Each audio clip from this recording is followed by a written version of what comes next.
అందరికీ నమస్కారం అండి. ఈరోజు మనందరం కూడా గర్వించదగ్గ విషయం. ఎందుకంటే మన ప్రపంచ దేశాలలో ఏదైనా ఒక చరిత్ర సృష్టించినప్పుడు కానీ, క్రీడా రంగంలో మంచి పథకాలు సాధించినప్పుడు కానీ, వేరే వేరే దేశాలకు వెళ్ళినప్పుడు మన భారత జెండాను చూసి ఈ భారతీయుడు అని చెప్పి గర్వంగా చెప్పుకునే ఒక మంచి ఒక దినోత్సవం ఈరోజు. ఏమిటంటే మన కృష్ణా జిల్లా వాసి తెలుగు వ్యక్తి పింగళ వెంకయ్య గారి జయంతి. ఆయన ఎవరో కాదు, మన జాతీయ జెండా రూపకల్పన చేసినటువంటి పింగళ వెంకయ్య గారి జయంతి.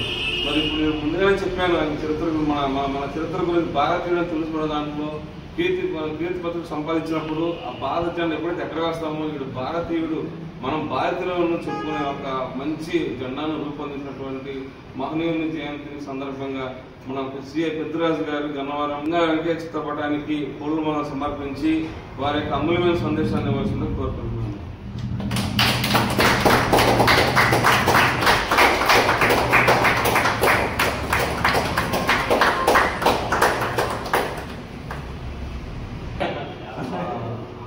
అందరికీ గుడ్ మార్నింగ్ అండి. ఇప్పుడు మన అశోక్ జిమ్లో అందరూ జిమ్ చేసుకున్నాం. ఎవరికైనా 1 అవర్ చేసుకుని మళ్ళీ మనం వెళ్ళిపోయిన తర్వాత ఎవరైనా రొట్టు వీటిలో ఎంగేజ్ అయిపోతుంటాం. కాకపోతే మనం ఇక్కడ వర్క్ చేస్తున్నామంటే ఒక ఎఫెక్షన్ ఉంటుంది అనమాట.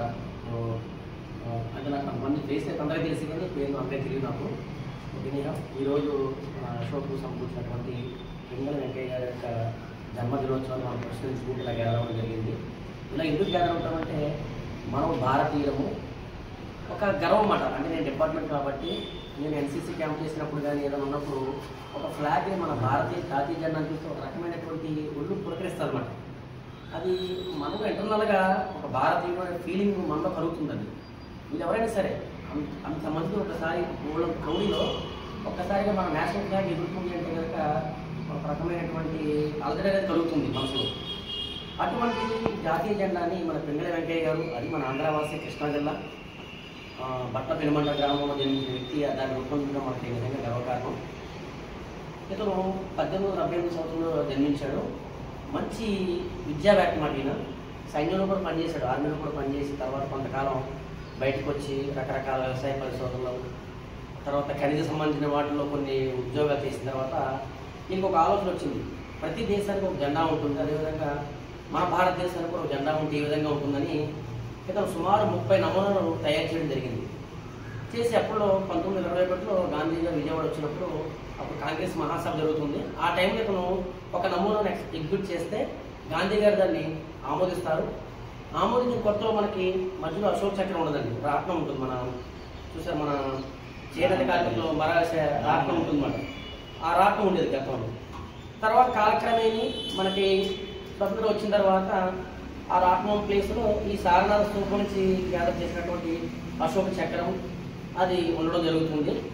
ఇందులో కలర్స్ గురించి తెలిసిందే. మన కాషాయం వచ్చేసి త్యాగానికి సంబంధించింది, వైట్ కలర్ వచ్చేసి శాంతికి సంబంధించింది, పచ్చ రంగు పాడి పంటలకు సంబంధించింది. అంటే మన దేశం ఆ విధంగా అభివృద్ధి చెందుతుంది.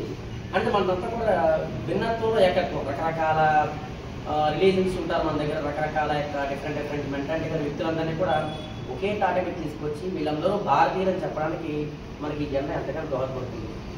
ఈ జెండాని ఇంత ఈ గొప్పదనం ఏంటంటే ఈ జెండాని మనకి ఆగస్టు 15 స్వతంత్ర దినోత్సవం రోజు ప్రధానమంత్రి గారి చేత పార్లమెంట్ రెడ్ ఫోర్ట్ మీద ఎగరవేయబడుతుంది. అదేవిధంగా జనవరి 26 రిపబ్లిక్ డే రోజుని రాష్ట్రపతి గారి దగ్గర పార్లమెంట్ భవనం పైన ఎగరవేయబడుతుంది. అంటే అంత ఉన్నతమైనటువంటి గురుతరమైన బాధ్యత మన జెండాకు ఉంది. జెండా సంబంధించి ఒక స్టాండర్డ్ ఆఫ్ ఉంటుందండి. ఎందుకంటే జెండాని ఎప్పుడు ఎగరేయాలి, ఎప్పుడు దాన్ని దించాలి, ఏ విధంగా ఎగరేయాలి, దాన్ని తీసుకోవాల్సిన జాగ్రత్తలు. ఇప్పుడు మనకి ఈ జెండా కాకుండా మన లోకల్లో కూడా చాలా ఫ్లాగ్స్ ఉంటుంటాయి. ఏ ఫ్లాగ్ ఉన్నా సరే నేషనల్ ఫ్లాగ్ కిందే ఉండాలి.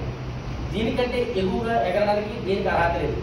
అంత ఉన్నతమైనటువంటి మన జెండాని మనం గౌరవించడం, అదేవిధంగా దాన్ని రూపొందించినటువంటి పింగళ వెంకయ్య గారి యొక్క జన్మదినోత్సవం ఈరోజు ఆగస్టు 2వ తారీఖు.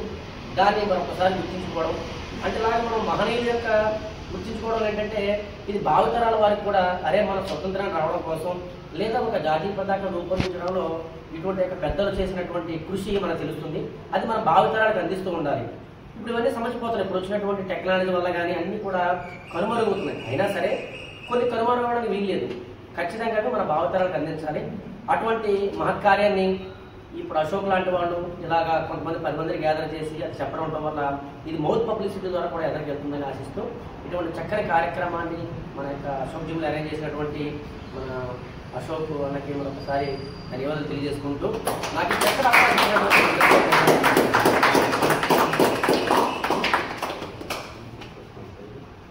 పెంగళ వెంకయ్య గారు పెంగళ వెంకయ్య గారు పెంగళ వెంకయ్య గారు పెంగళ వెంకయ్య గారు భారత్ మాతాకి భారత్ మాతాకి